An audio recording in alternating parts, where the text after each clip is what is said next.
I've just come from the House of Commons, where we've just had our oral questions, and which was another oral questions which was shoved in. We weren't expecting it, but it was put into the parliamentary timetable. So it just finished about 10 minutes ago. So I'm very much in House of Commons mode, which is that I daren't do anything without the permission of the Speaker, or in this case the Chair. So I was waiting for Kim to give me the nod that we could start. But it's a great honour to be here and to be part of this discussion today, which happens at a really good moment for us as a department as we prepare for our Families and Relationships Green Paper, which we'll be producing in the next few weeks.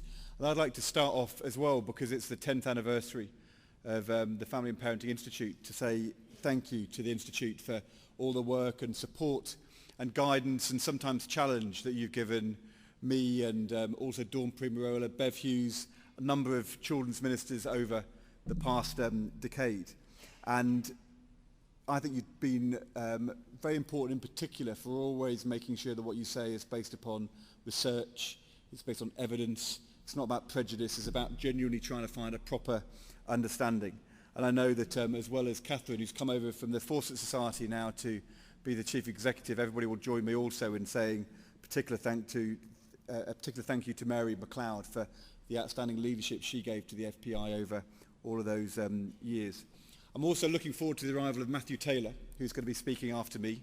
Matthew and I worked for a number of years in government together before he went off to the RSA.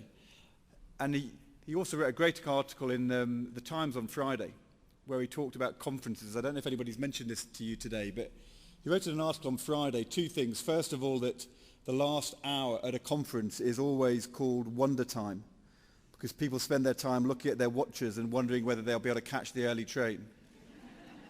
And he also said that the best slot is always speaking after a minister, because you'll look like a cross between Barack Obama and Barbara Streisand. Anyway, I'm very much looking forward to the arrival of Matthew to find out whether he's sort of earing towards the Barbara Streisand style of presentation or whether he's going for Barack Obama. But either way, I'm sure he will do a really interesting and very challenging speech this afternoon as well. As I said, the FPI has been going for 10 years. First set up when family policy was in the Home Office back in 1998, when we had the first government green paper of the new government on family policy. And so I think it's quite important for us 10 years on, and also with our new department for children's schools and families, the first time we've had a government department actually to have the word family in their part of its title, part of its mission. It's a really good time to reflect upon the progress we've made, but also the principles and I hope the new direction that we'll be taking in the coming years in family policy. And in case of you, any of you are wondering how to remember our department, and even 2.5 years on, is pretty much always the case. Anytime I speak on a public platform, somebody gets the name of our department wrong. It's DCSF. And the right way to think about it is always putting the needs and interests of children first, children and young people first, before the needs of any profession or way of doing things. Secondly, schools at the centre of our thinking, because they're the most important institution probably in the most important public institution in the growing up of a child. Well, there's many others as well which vie with that too. But thirdly, families are the underpinning, because we know that children spend 85% of their time not in school or with their friends, but with their parents and at home. That families are the underpinning of our society, the most important influence on the progress and the well-being of children. So children first, schools at the centre, families the underpinning, and it's the families part of that I want to talk about today. As I said, and as I read in the Daily Telegraph this morning as well from Catherine's interview, this has been the last 10 years, but longer than that, 10, 15, 20 years, a time of real change and tumult in family life, probably going back to some of the legal changes which happened in the end of the 1960s, but also the hugely important and emancipatory changes in the role that women play in our economy too over those 20 or 30 years in our paid economy. And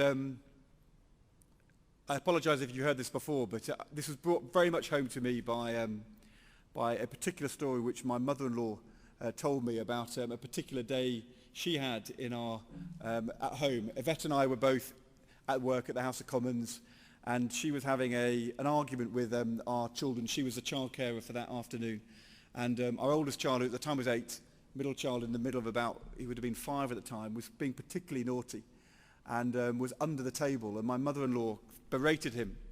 And she was saying, you know, if you don't, I think she made some kind of threatening thing about if you don't come out from there, she will do something.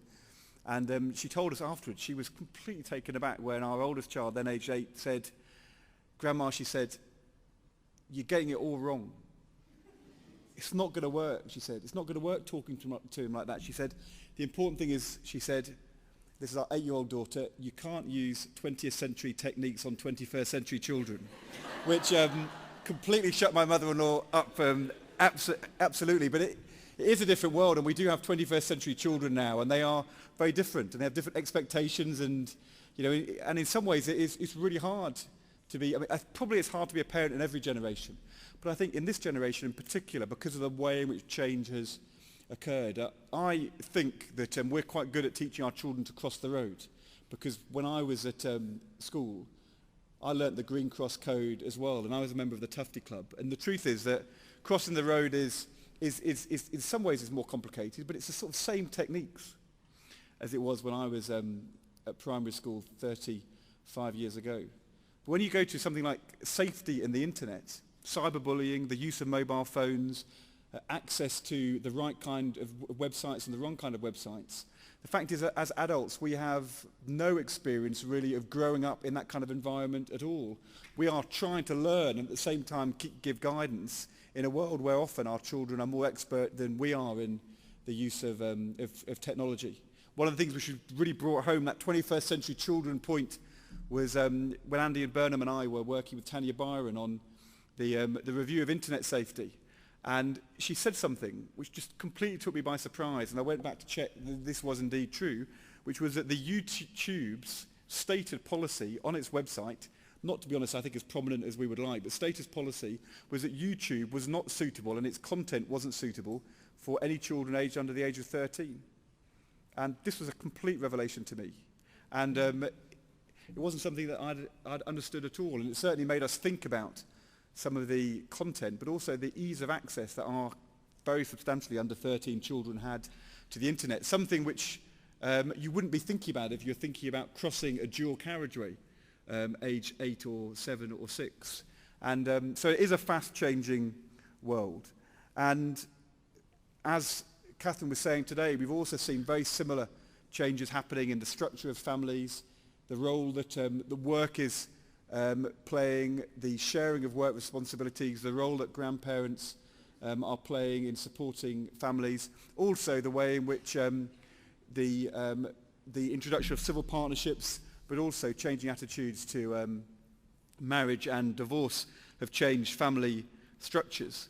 And there was another fact. I said that the FPI was very evidence-orientated. There was a very striking fact I saw in the report which I was looking at yesterday when thinking about this, which was that 1 in 2 of all adults, according to the FPI's research, agree with the statement that family life is in crisis. But just 1 in 20 adults say that they are unhappy with the nature of their family life. And the disjuncture between our own perceptions of our own lives and the way in which we often enjoy and deal with the complexities and challenges and differences, but also how that can go alongside a perception that somehow, because it's changed, therefore it must be a crisis, was rather striking to me to see the disjuncture between those two figures. The fact is, though, it has been a particularly hard time for families. We've done a lot of work with the coalition called Kids in the Middle, which brings together a number of different parenting organisations and also some of the agony aunts from our national newspapers. And they've talked to us about the way in which they've seen in their helplines, on the internet, the mailbags the agony aunts get, the way in which a downturn in the economy, rising unemployment can impact upon the stability of families, the pressures families face, the fear of repossession, which thankfully was a much more acute problem in terms of fear 9, 12 months ago than today. All those different ways in which there have been pressures in the last year. So I think it is absolutely clear to me, to government, to you as practitioners, to the voluntary sector as well, that there are pressures, there are challenges, and there have been changes which sometimes they are welcome, but sometimes can be destabilising for families. We've tried over the last decade, with your support, to respond to some of those changes and some of those pressures and some of those challenges. We've seen, for example, on childcare. Childcare 10, 15 years ago was probably outside the affordable range for many families in our country. These days, the affordability of childcare matched by the reliability and diversity of provision in childcare. Very striking how that development has occurred. I was just in my own constituency yesterday, driving from our home in Castleford over to Outwood and past 2 or 3 different voluntary or private sector childcare early years providers which weren't there 1 or 2 years ago. And even in a downturn where again there's been pressure, we've seen that growth. We've also seen the expansion of Sure Start children's centres from no centres pretty much a decade ago. A gleam in the eye of some, the experience of Home Start and its sort of voluntary local nature there for us to see, and to have gone from no children's centres to 3,500 over the last 10 years. It is a real revolution in early years care. As well as childcare, we've seen similar changes in entitlements, the extension of maternity leave, the rise in maternity pay, the introduction of paid paternity leave, the option now for flexibility and the right to request flexible working time. Really important changes for families and parents which have gone alongside some of the other important changes like the national minimum wage and tax credits, which I know in my own constituency really underpin family life. And then, importantly, extra support for those who need it. One area where I've been very involved is the provision of support, advice, and also short breaks for families with a disabled child, which is a particularly acute and challenging area for families. Those families under more stress, more likely to be in poverty, more likely to have relationships which come under pressure, but also with a huge responsibility to their children, which we match with our responsibility to them to give them support. And that's one example of extra and help and need where it can work. Also, in a different area, family intervention projects. I was up at the Cabinet in Nottingham just a week or so ago, seeing a family intervention project in North Nottingham, talking to one of the 2,000 families which have already been supported, but also to the public sector workers who are now engaged in family intervention projects. And it's quite tough and it's quite hard. And I know that every family, pretty much every family, finds the first few days pretty destabilising.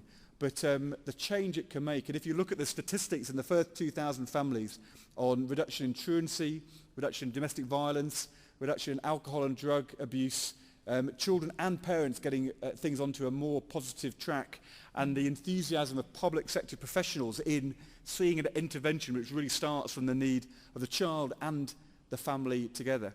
I think that's a really positive development. We want to build upon those changes in our family's green paper. We want also to build upon some of these changes, and I think we also want to reflect the reality of modern family life. I'm a member of the first ever married couple to be in the Cabinet. We chose to be married. I think marriage is really important. It was important in our lives. I think it's an really important institution in our society. I was amused or disappointed to see one of the newspapers, internet sites reporting this afternoon that I had said that marriage is no longer important in delivering strong and stable relationships, which was a bit of a twisting and a manipulation of the language I used in an interview at the weekend with The Guardian. What I actually said is, I think marriage is a really important institution, but there are very many different forms of families these days. Things change, families get divorced, they get together again, families get widowed, many, many different types of family. And the most important thing we should be doing is supporting strong families and strong relationships independent of the family type. The idea that you can come along and say there's only one good type of family, and that is a heterosexual married couple, that I think is out of date, doesn't reflect the reality of our society. And the reason I'm confident in saying that is not simply because I can say it, but because the last time I was here, back in December, talking about family policy, was in fact with some members of the Kids in the Middle Alliance, and we did a press conference afterwards with a number of members of the national press, and I was asked a question, and I was sat there flanked by agony aunts from This Morning, from The Sun and from The Guardian, and I was asked, do you think that marriage is the most important type of relationship and the government should be financially supporting marriage over other types of family? And before I was able to even get a word in, my agony aunt colleagues from The Sun, This Morning, The Guardian jumped in with such ferocity in order to say, look, get in the real world. Talk to the families we talk to. See the reality of how things are in Britain today. There is no family in Britain today which doesn't have complexity, difference, has had divorce or change. The idea that you can come along and say that half the people who write to us are second class because they're not married is totally out of date and doesn't reflect the reality of modern Britain. And as I said, I didn't need to say a word because it had been said for me by people who are experts in the field and know the reality of modern family life. I said I wanted to look forward to our green paper, and I would like to set out, as I said, the way in which we are building on what's been done, reflecting the reality of modern life in Britain, but also, I hope, trying to push things forward in the right direction to support strong and stable families for the future. And I think there are three things which will be particularly important in our green paper when we produce it. And I apologise I can't go through with you today the details of the policy.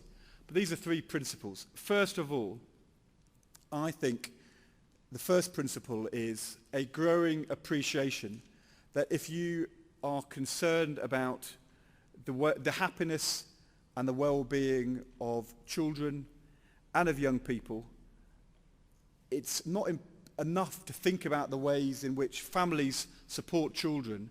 It's also very important to think about the strength of the adult relationships in the family environment, because we know that strong relationships between mums and dads, or between different guardians, or with grandparents too, have a very direct impact on the well-being of children. And I think sometimes in the past, when we've talked about family policy, we've talked about family policy very much from the point of view of how it impacts upon the child.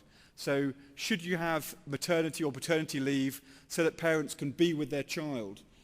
Should you have childcare support so that adults can balance their work but also being with their children?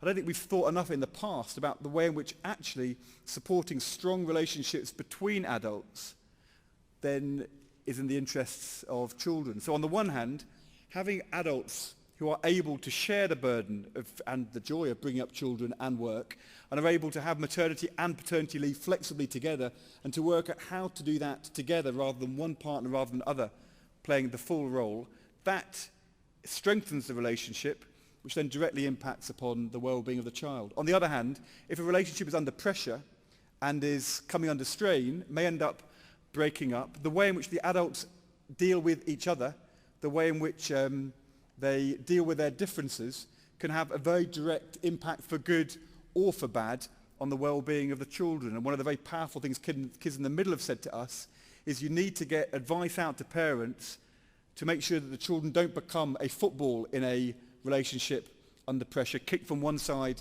to the other. There are different ways in which you can do things which can really support the well-being of the child even in difficult times. And we also know, in fact, that sometimes it is children and young people themselves talking to each other about the way in which their parents experience relationship difficulty, which can often be the way in which other parents find out what's going on, get information and advice, and relate to being very clear with us that advice to parents or information made available through the school, sometimes passed on by word of mouth between teenagers, is one very important way in which parents can get that advice and support themselves. So firstly, not seeing everything adults do as about children, but appreciating that the strength of the relationship itself matters to the well-being of children. That's what I said today. Strong and stable relations have a direct impact upon the well-being of children, married or non-married relationships alike. The second principle is that we know that the first 2 or 3 years of a child's life are critical in terms of their development, of their learning, of their language capacity. The reason why I'm very passionate about Sure Start is because I've seen the way in which parents are supported themselves in bringing up their children, as well as their children being supported to start to learn and develop in those earliest years. But I think one of the things which we have often not appreciated is that the first 2 years is also a particularly stressful and difficult period for adults and relationships. That, for example, the days around the birth of the first child is critical for whether fathers properly engage or not in their new family. And issues which can sometimes become difficult issues and issues around violence in the home can often be provoked by those early days. And again, I don't think we've thought enough from the point of view of public services about the way in which we support families and relationships at those, particularly those early year transition periods. One of the things that Andy Burnham and I are very keen and are looking forward to in January is the work which we're going to be doing publicly with the Royal College of Midwives around support for families pre- and postnatal care in the early days of a child's life or in the final days and weeks of pregnancy, and finding ways to support mothers but also to get dads involved is really, really important. And as somebody who has been to midwife appointments in the final weeks, prenatal care, and sat in the corner and never ever had my name asked for by any of the professionals in the room who were kind of rightly focusing upon the mother, but actually not seeing that finding ways to engage dads is really important in those days when you're not quite sure what your role is and what you're supposed to do. As Francine and I have discussed in the past, nobody ever asked me my name, but Yvette called me many names at a few crucial periods in those days and hours. But that's all wiped. Dads can wipe things from their memories as well as mothers too. But those days, those hours and days, and those first few weeks are really important for the strength and stability of relationships. And I don't think there, or when you get into schools, primary and secondary school, or to be honest, many of our other public service interventions, we think enough about the family and the relationships, as well as how family policy impacts directly on the child. And this is something where I think employers around employment flexibility, the Fatherhood Institute, the discussions we're having with Bounty and others about information for fathers as well as mothers, some very important things to discuss there. The final point is something which comes, the third point comes directly out of the children's plan. We consulted widely with parents around the children's plan, and parents are very clear that they bring up their children. The government doesn't bring up their children. It's not our responsibility as ministers or as professionals or as experts in most cases to bring up children. That's the responsibility of parents. And one of the things we need to think really hard about, and we are doing, have been doing, Sir Roger Singleton advising us, is how you get the balance right, for example, in issues around vetting, barring and child safety and child protection, to make sure that you properly recognise parents bring up their children, not the government, not the state, not the law. But at the same time, parents were also saying to us, in all the consultations we had, we bring up our children, but sometimes it's hard, and in particular we often need information and to know where to turn and how to get advice and who to ask, and that is often a quite difficult and complicated thing to navigate. Although often actually other parents are the best advisors to us.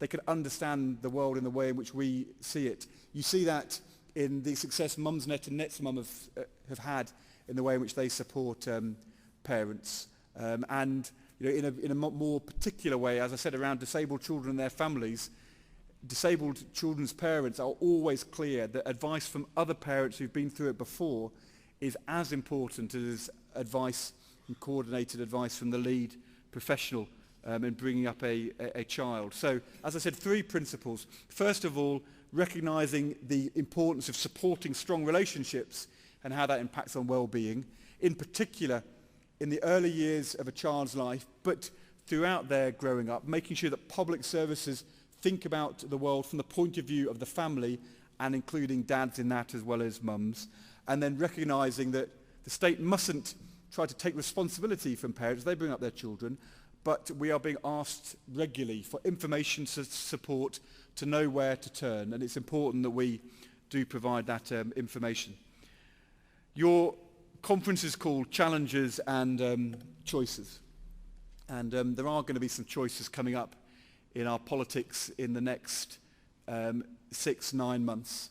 So 3 things very quickly, some choices that we won't make, some visions which won't be in our green paper. First of all, we will not be singling out one family type and saying that a married heterosexual couple is superior, that's first class. The children from a non-heterosexual married couple are second class and should be financially disadvantaged or culturally stereotyped. That won't happen in our green paper. Secondly, we won't be proposing measures which reduce support for children and families, especially on lower incomes. We're looking to expand the support we are giving to those families and through public services. And secondly, while families are under pressure, and while sometimes it's difficult, we won't be talking about a society or family life being broken. We'll be talking about the reality which families report from their own lives, which is care and support and excitement and fun and sometimes pain and sometimes tragedy. But the things which make our society strong, those are the things which we today find in families. We can't turn the clock back. We aren't going to recreate Britain as it was 50 years ago. Frankly, I think very few of us would want to. What we're going to deal with 21st century children, 21st century families, through a 21st century families policy which reflects the reality and the challenges, but also the huge opportunities family have in our country today. And I hope that you'll engage with us and be part of our discussions and help us then to take forward that modern 21st century families policy in the months and years to come. Thank you.